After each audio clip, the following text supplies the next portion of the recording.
नमस्कार, मैं शाइस्ता आप सभी का हार्दिक स्वागत करती हूं अपने इस ब्यूटीफुल माइंड के चैनल पर। आज हिंदी दिवस है तो मैंने सोचा आप सभी को हिंदी दिवस की हार्दिक शुभकामनाएं दी जाएं। तो आप सभी को हिंदी दिवस की हार्दिक शुभकामनाएं। और मैंने सोचा कि हिंदी के संदर्भ में आज कुछ बात की जाए, उनकी समस्याओं पे कुछ बात की जाए। तो जैसा कि मैं बताऊं कि हिंदी ज़बान है मेरी और मेरी पढ़ाई का माध्यम भी वही रहा है। बहुत प्यार है मुझे इस ज़बान से और सहज होती हूँ जब भी इस ज़बान में अपनी बात कहती हूँ, सोचती हूँ या लिखती हूँ। खुशी है आज सब हिंदी दिवस मना रहे हैं, पर थोड़ा सा निराश हूँ।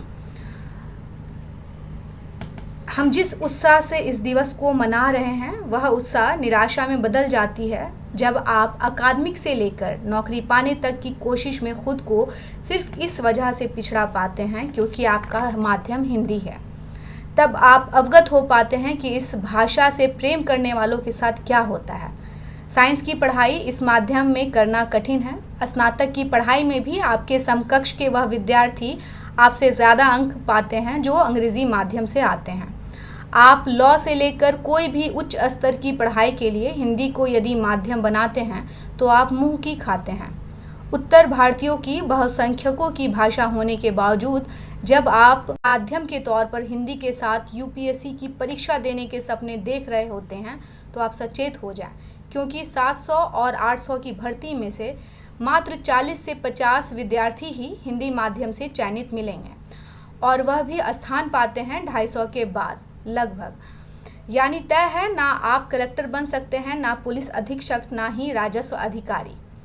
सरकारों के स्लोगन से इतर हकीकत को देखें तो हिंदी को माध्यम बनाने के कारण एक विद्यार्थी को पछताने के अलावा कुछ नहीं मिलता। आप वोट बैंक तो हिंदी दिवस बनाकर बना सकते हैं, किंतु आप एक सुरक्षित करियर बना सकें ये बहुत ही मुश्किल और चुनौतीपूर्ण कार्य है। आज हिंदी का यह हाल है कि यह धीरे धीरे सिर्फ अनुवाद की भाषा बनती जा रही है। सरकारों ने अकादमिक से लेकर नौकरियों में जिस तरह से हिंदी को नज़रअंदाज किया है उससे हमारी पीढ़ी शायद आखिरी हो जिसने हिंदी को अपना माध्यम चुना हो। यह पोस्ट इसलिए भी आज डाल रही हूँ क्योंकि आज हिंदी दिवस मनाना तभी सही होगा जब हम उस विरासत को गुलजार करें, उसके विकास के मार्ग को प्रशस्त करें और हृदय से उसे प्रोत्साहित करें। आज हिंदी का लगातार गला घोटा जा रहा है और हम सब मौन हैं। क्या वाकई हिंदी दिवस मनाने के हम सभी हकदार हैं? जो सरकार से यह सवाल तक नहीं पूछ पाते कि अकादमिक से लेकर नौकरियों में हिंदी माध्यम वालों के साथ इतना भेदभाव क्यों हो रहा है। आप सवाल पूछिए, इसके लिए नहीं क्योंकि मैं कह रही हूँ। आप अपने घर के उन युवाओं से बात करिए जिन्होंने हिंदी को अपना माध्यम बनाया और माध्यम बनाने के बाद उन्हें जिन परेशानियों का सामना उन्हें करना पड़ रहा है उस समस्याओं से आप अवगत होइए। मुझे ये ज़बान बहुत अजीज़ है और कोई भी विरासत को हम महफूज तभी रख सकते हैं जब हम उसे लिखने पढ़ने के माध्यम से पीढ़ी दर पीढ़ी सुरक्षित रखते जाते हैं।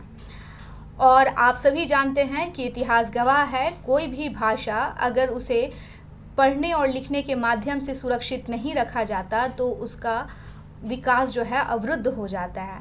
हिंदी के साथ ऐसा ना हो, हिंदी को प्रोत्साहित किया जाए, हिंदी माध्यम के बच्चे को हतोत्साहित नहीं किया जाए और हिंदी को वो उसका सही स्थान दिलाने के लिए हमें प्रयास करना होगा। मैं खुद भी हिंदी के माध्यम से, क्योंकि मैंने आपको बताया कि हिंदी ही मेरा माध्यम भी है, तो मैं हिंदी में ही अपनी कविताएं और अपने पोस्ट डालती रहती हूँ। और चूँकि मैं भी हिंदी माध्यम की विद्यार्थी रही हूँ तो मुझे मालूम है कि किस तरह का दुर्व्यवहार इस माध्यम के विद्यार्थियों के साथ होता है।